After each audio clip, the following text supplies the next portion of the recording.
Maroc, la marche verte. Verte parce que le vert est la couleur de l'étoile sur le drapeau rouge marocain. C'était la couleur préférée du prophète Mahomet. Et parce que cette marche est aussi une marche sainte. Du moins, c'est ce qu'on leur a dit aux Marocains quand on leur a demandé d'aller récupérer les arpents de sable colonisés par l'Espagne, le Sahara occidental, au cours d'une marche sans précédent dans l'histoire moderne.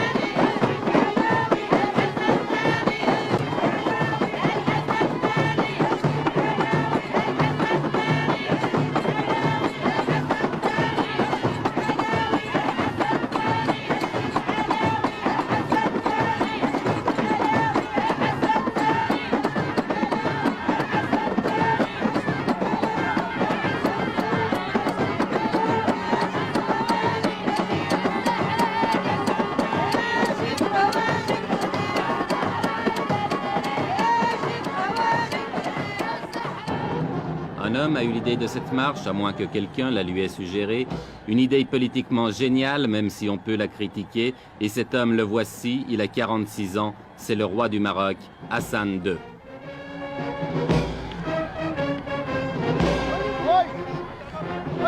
Avec la marche verte, Hassan II espère gagner sur tous les plans, faire oublier les problèmes intérieurs, se réconcilier avec son opposition, même de gauche, et surtout ressouder le peuple marocain dans un immense élan de nationalisme. On dit qu'il joue sa couronne dans cette opération et c'est vrai qu'elle n'est pas sans risque. La tension dans cette région du Maghreb est montée dangereusement et justement, le secrétaire général des Nations Unies, M. Kurt Waldheim, était venu ce jour-là pour en discuter avec le roi.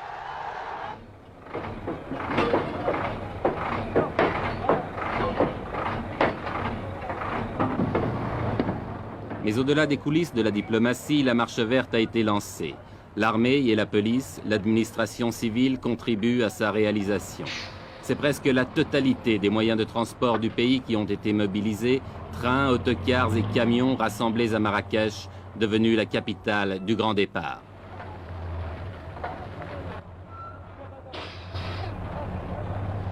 Pourtant, on ne peut s'empêcher de penser que c'est aussi la marche des gueux. La marche des paysans pauvres et illettrés, des chômeurs, des petites gens, de toute cette masse humaine qui obéit docilement à tous les mots d'ordre qui viennent d'en haut.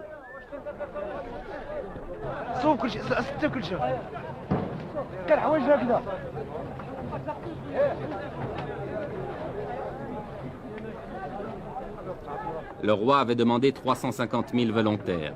Ils ont été presque le double à s'inscrire.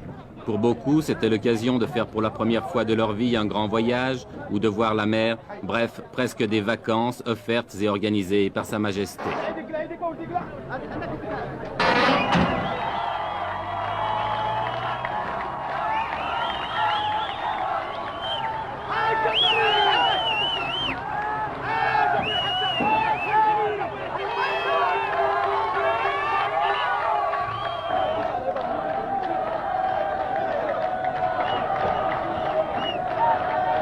À Marrakech, depuis 15 jours, chaque départ de convoi donne lieu à des scènes de ce genre, et il en part plusieurs chaque jour.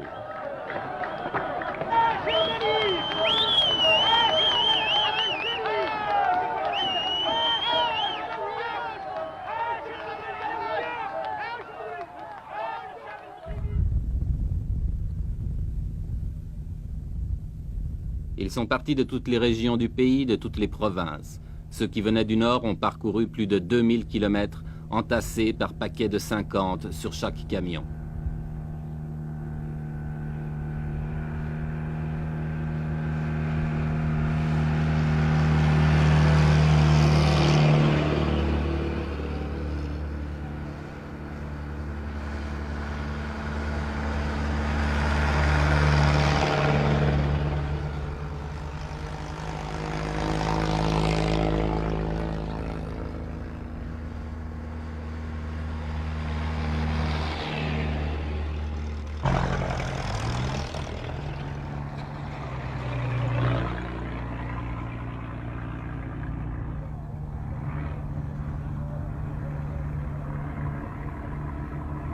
1000, 1500, 2000 kilomètres de soleil et de poussière, de chaleur et de soif, de fatigue. Mais tout a été prévu, sans doute depuis plusieurs mois, malgré le caractère spontané que le Maroc a voulu donner à cette manifestation. Ambulance, ravitaillement, essence, eau. En principe, les participants à la marche ne manqueront de rien.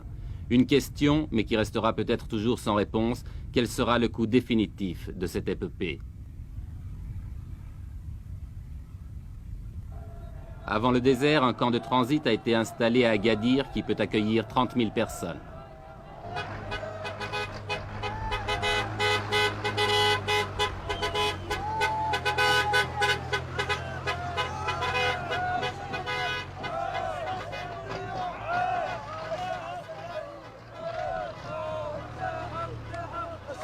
Vous venez d'où? De la province de Taza. C'est à combien de kilomètres d'ici? D'ici à peu près dans les 700 km. 700 à 800. Il y a combien de personnes qui sont venues de cette province? 10 000 personnes. 10 000. 10 000 personnes. Et maintenant, vous allez partir où? On va y aller, Inch'Allah, au Sahara. Au Sahara? Au Sahara. Jusqu'à Terfaya? On dépasse, Inch'Allah, le Terfaya. Vous allez passer la frontière aussi? Après le discours de Sa Majesté, on va, Inch'Allah, jusqu'à la capitale, l'Ayoun. Vous allez traverser El Ayoun? Oui. Sahara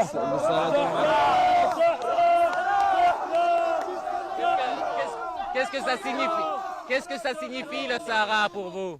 C'est notre terre et notre pays. Nous traversons non pas l'Ayoun seulement, mais toutes les villes et tous les villages occupés par les Espagnols. On veut notre terre, on veut toujours notre terre. On veut notre terre jusqu'à la mort. Notre terre, c'est toute notre vie. C'est notre terre, ça y est. Vive le roi Hassan II! Vive le roi Hassan II! Vive le roi Hassan II! Vive le roi Hassan II! Vive le roi Hassan II! Vive le roi Hassan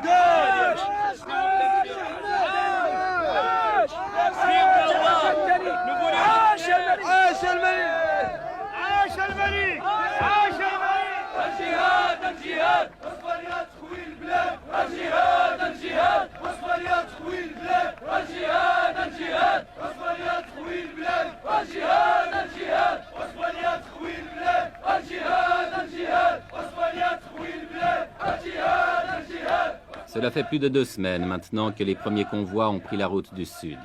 Plus de 2 semaines de délire qui confinent au fanatisme. Plus de 2 semaines que le Maroc vit dans la fièvre. Tout cela pour quelques milliers de tonnes de phosphate, vous demanderez-vous? Non, pas seulement. Tout cela aussi, du moins aux yeux du peuple, au nom du roi et de Dieu, si Dieu le veut, Inch'Allah.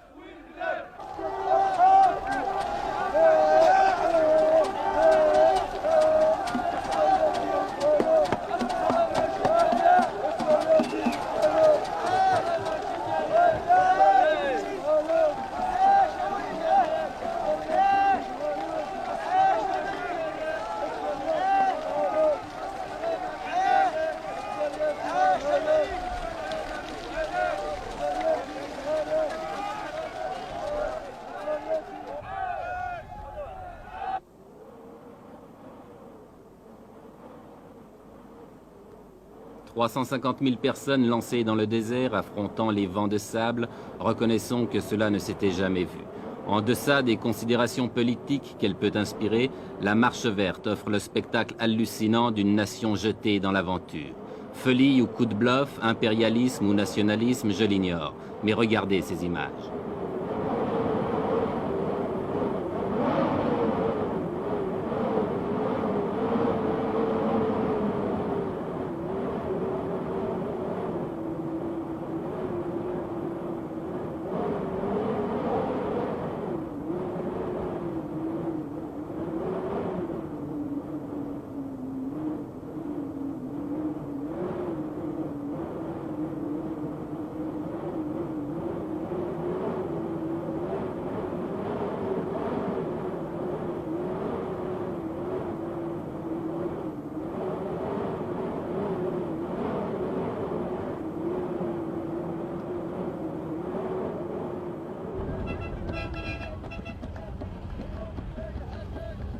350 000 personnes dans le désert, cela signifie 10 000. Oui, vous avez bien compris, 10 000 camions.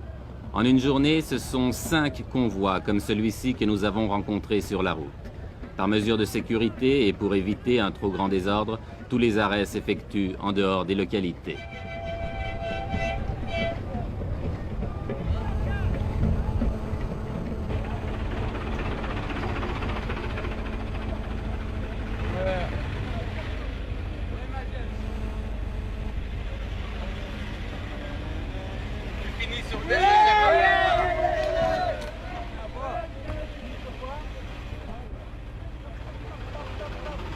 Chaque fois que nous dépassons un convoi, nous retrouvons la même atmosphère, une atmosphère de frénésie.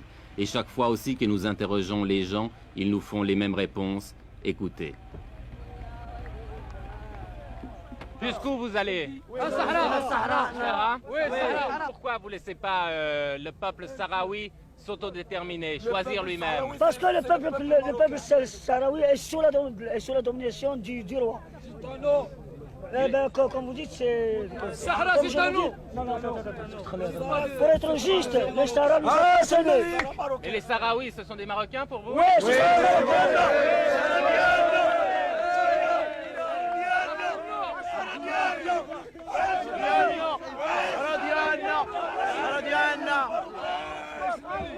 حسن وحسن ده الله اكبر الله اكبر الله اكبر الله اكبر الله اكبر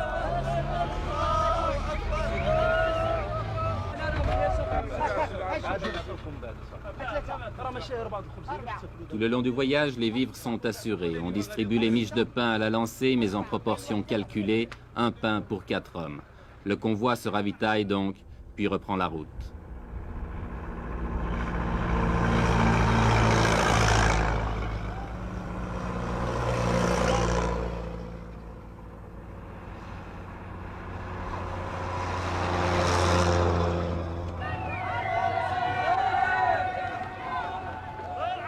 Oui, tout le Maroc vit à l'heure de la marche verte. Oui, c'est devenu une épopée nationale. Chaque traversée de ville en témoigne.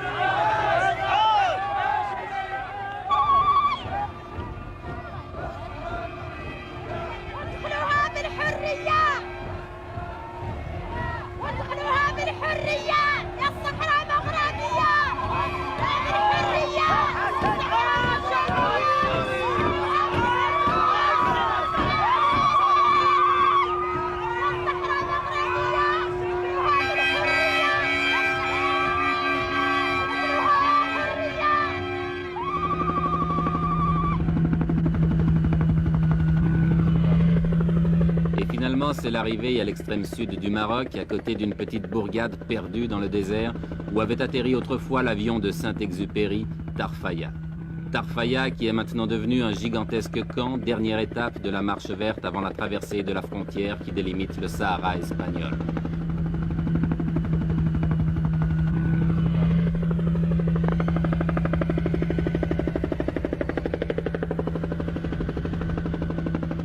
Dans ces alignements de tentes et de camions, on s'est installé province par province. Et l'ambiance de ce campement le fait ressembler à un Woodstock du désert.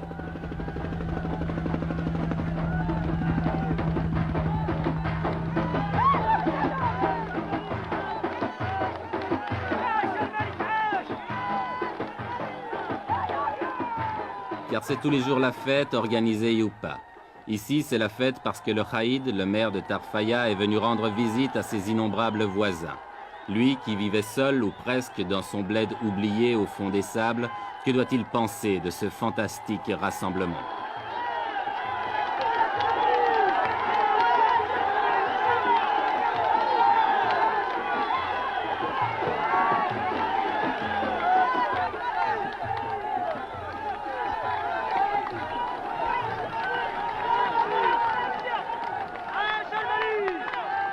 Avec une prodigieuse capacité d'adaptation, la foule s'est installée rapidement.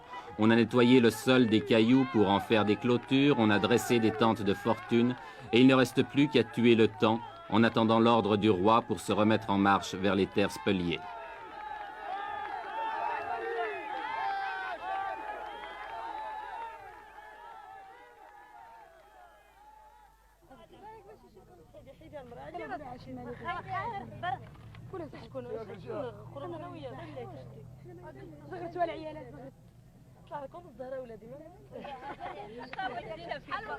Les vivres sont distribués par les organisateurs, mais comme on n'est jamais si bien servi que par soi-même, on s'est mis à faire la cuisine, à frire les beignets, à faire bouillir le thé de menthe ou même à cuire le pain.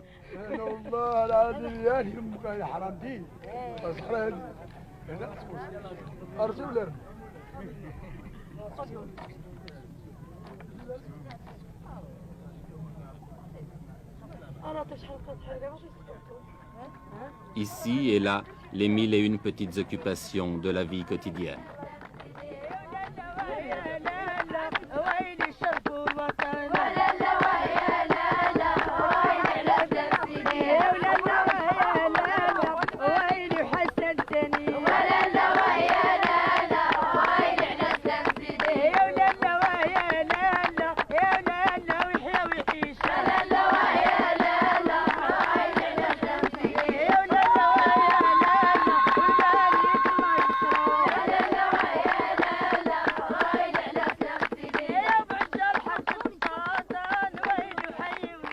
On danse, tandis qu'à quelques kilomètres de là, on se prépare peut-être à la guerre. L'Espagne, depuis le week-end dernier, a tout à coup durci sa position et ne semble plus du tout disposée à laisser pénétrer la marche verte sur son territoire. Que va-t-il se passer? Mais qui se pose ici ce genre de questions?